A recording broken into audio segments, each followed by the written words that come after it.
بسم اللہ الرحمن الرحیم۔ السلام علیکم دوستو، آج سے کچھ دن پہلے آپ سب نے میرے یوٹیوب چینل تحصیل علم پر رسول کریم صلی اللہ تعالیٰ علیہ وسلم کی پوری زندگی سیریز کا 12واں پارٹ دیکھ لیا ہوگا۔ اس کا میں آپ سب لوگوں کا دل سے شکریہ بھی ادا کرتا ہوں۔ بیچ میں بقرعید اور محرم آنے کی وجہ سے میں نے سیریز کو کچھ دنوں کے لیے بریک کیا تھا، کیونکہ بقرعید اور محرم سے جڑی ویڈیوز بھی آپ تک پہنچانی تھی۔ خیر، آج سے انشاءاللہ تعالی ہم اور آپ واپس سے سیریز کی طرف لوٹ رہے ہیں اور پیارے آقا صلی اللہ تعالیٰ علیہ وسلم کی پیاری زندگی کو سنتے ہیں اور اپنا ایمان تازہ کرتے ہیں۔ آپ سب نے آخری پارٹ میں جنگ بدر کے واقعے کو سنا۔ جنگ بدر کے بعد جو واقعہ پیش آتا ہے وہ ہے غزوہ قینقاع۔ چونکہ حضور رحمت عالم صلی اللہ تعالیٰ علیہ وسلم جب مدینہ تشریف لے گئے تو وہاں پر یہودیوں کے 3 بڑے قبیلے تھے، 3 خاندان تھے۔ نمبر 1 بنی نذیر، نمبر 2 بنی قریظہ، نمبر 3 بنی قینقاع۔ بنی قینقاع یہ سب سے زیادہ طاقتور قبیلہ تھا۔ تو جب اللہ کے نبی صلی اللہ تعالیٰ علیہ وسلم مدینہ تشریف لے گئے تو وہاں پر اللہ کے نبی صلی اللہ تعالیٰ علیہ وسلم نے مسلمانوں اور یہودیوں کے بیچ ایک عہد نامہ یعنی ایک بانڈ تیار کیا، جس میں یہ لکھا گیا تھا کہ دونوں آپس میں مل کر رہیں گے، کوئی ایک دوسرے کے خلاف سازش نہیں کریں گے۔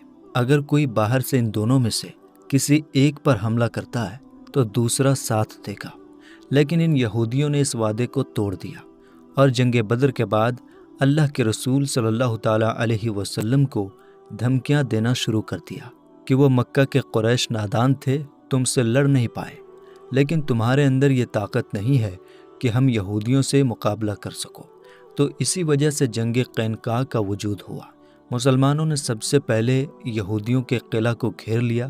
کئی دنوں تک یہ قلعہ کے اندر بند رہے۔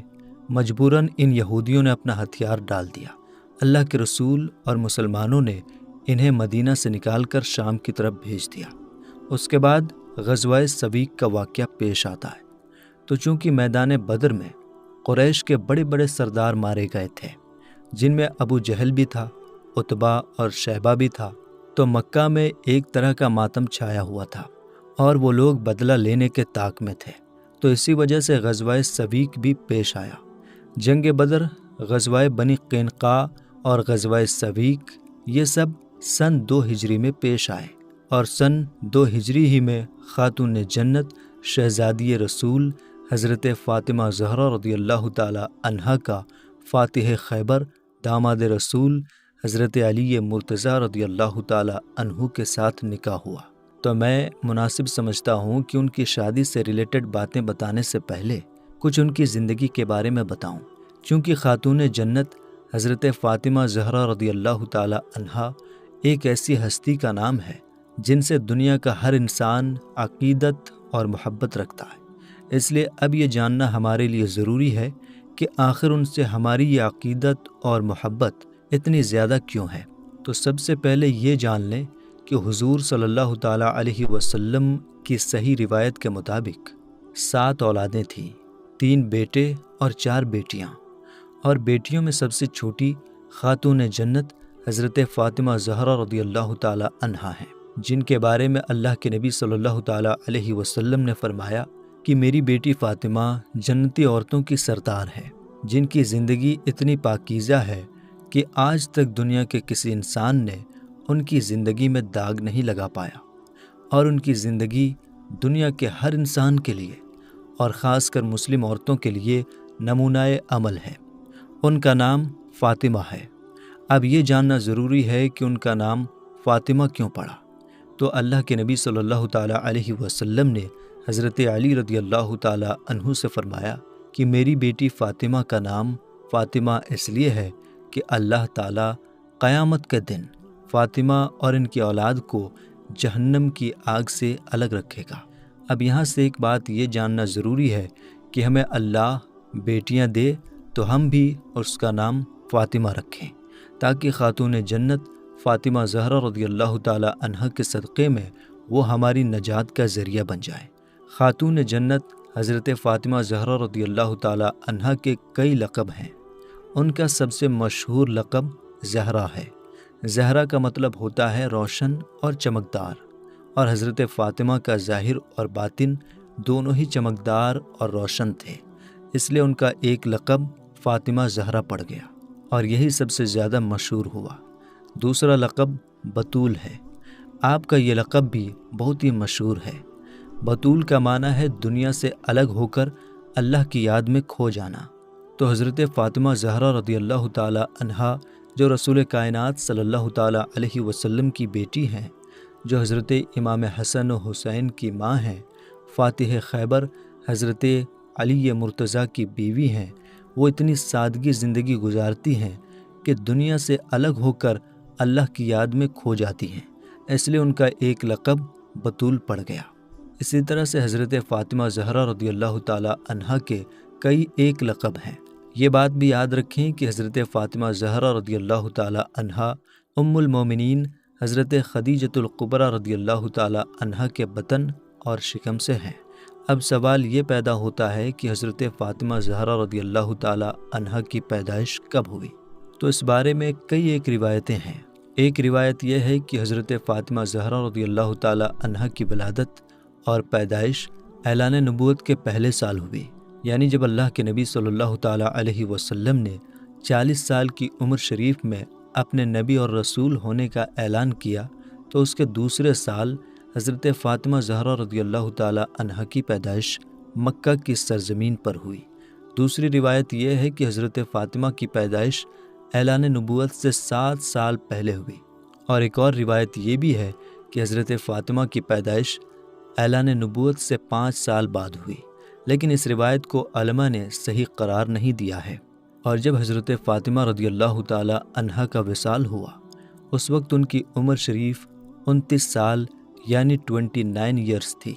حضرت فاطمہ زہرا رضی اللہ تعالی عنہا وہ ہستی ہیں جو اعلان نبوت کے بعد اپنے والدین یعنی رسول پاک صلی اللہ تعالی علیہ وسلم اور ام المومنین حضرت خدیجۃ الکبریٰ رضی اللہ تعالی عنہا کو سب سے الگ انداز میں عبادت کرتے دیکھ رہی تھی، وضو کرتے اور نماز پڑھتے ہوئے دیکھ رہی تھی۔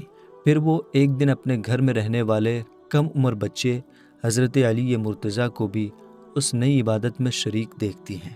انہوں نے اپنی ماں سیدہ خدیجۃ الکبریٰ رضی اللہ تعالی عنہا کی زندگی کو اور رسول پاک صلی اللہ تعالی علیہ وسلم کی مقدس زندگی کو بہت قریب سے دیکھا تھا، اور انہوں نے اپنی ماں سیدہ خدیجۃ الکبریٰ رضی اللہ تعالی عنہا اور اپنے والد گرامی رسول پاک صلی اللہ تعالی علیہ وسلم کی مقدس زندگی کو مکمل طور پر اپنایا۔ یہی وجہ ہے کہ حضرت فاطمہ کی شکل و صورت اور عادت و اطوار بھی نبی کریم صلی اللہ تعالی علیہ وسلم سے بہت زیادہ ملتے جلتے تھے۔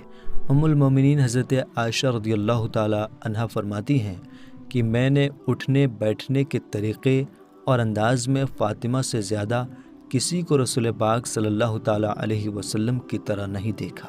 اللہ کے رسول صلی اللہ تعالی علیہ وسلم اپنی تمام بیٹیوں سے بے حد محبت کرتے تھے، لیکن حضرت فاطمہ سے حضور کو ایک خاص تعلق تھا، کیونکہ حضرت فاطمہ کا ظاہر اور باطن دونوں تمام بہنوں سے ممتاز تھا۔ اس لیے اللہ کے رسول صلی اللہ تعالی علیہ وسلم حضرت فاطمہ سے خصوصی محبت فرماتے تھے۔ حضرت فاطمہ زہرا نے رسول پاک صلی اللہ تعالی علیہ وسلم کی مکی زندگی کو بھی دیکھا تھا اور مدنی زندگی کو بھی دیکھا تھا، اس لیے قرآن میں عورتوں کے متعلق جو بھی حکم آیا یا رسول پاک صلی اللہ تعالی علیہ وسلم نے جو بھی حکم دیا، حضرت فاطمہ نے سب سے زیادہ اس پر عمل کر کے دنیا کو دکھایا۔ جب حضرت فاطمہ زہرا رضی اللہ تعالی عنہا کی عمر شریف اس قابل ہو گئی کہ ان کی شادی کی جائے، ان کا نکاح کیا جائے، تو نکاح کے لیے بڑے بڑے امیروں اور بادشاہوں کا پیغام آیا، لیکن اللہ کے رسول صلی اللہ تعالی علیہ وسلم نے اپنی بیٹی فاطمہ کے لیے اس پیغام کو قبول نہیں فرمایا۔ اسی بیچ کچھ لوگوں کے مشورے کے بعد حضرت علی مرتضیٰ رضی اللہ تعالی عنہ نے حضور نبی کریم صلی اللہ تعالی علیہ وسلم کے پاس حضرت فاطمہ زہرا رضی اللہ تعالی عنہا سے نکاح کا پیغام بھیجا۔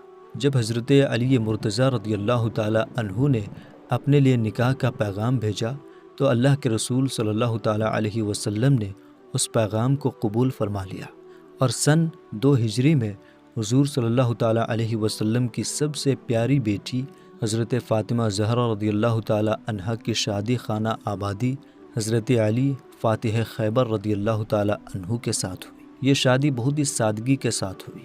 حضور صلی اللہ تعالیٰ علیہ وسلم نے حضرت انس رضی اللہ تعالیٰ عنہ کو حکم دیا کہ وہ حضرت ابو بکر صدیق، حضرت عمر، حضرت عثمان، حضرت عبد الرحمن بن عوف اور دوسرے کچھ مہاجرین اور انصار صحابہ رضی اللہ تعالیٰ عنہم اجمعین کو شادی میں آنے کی دعوت دیں۔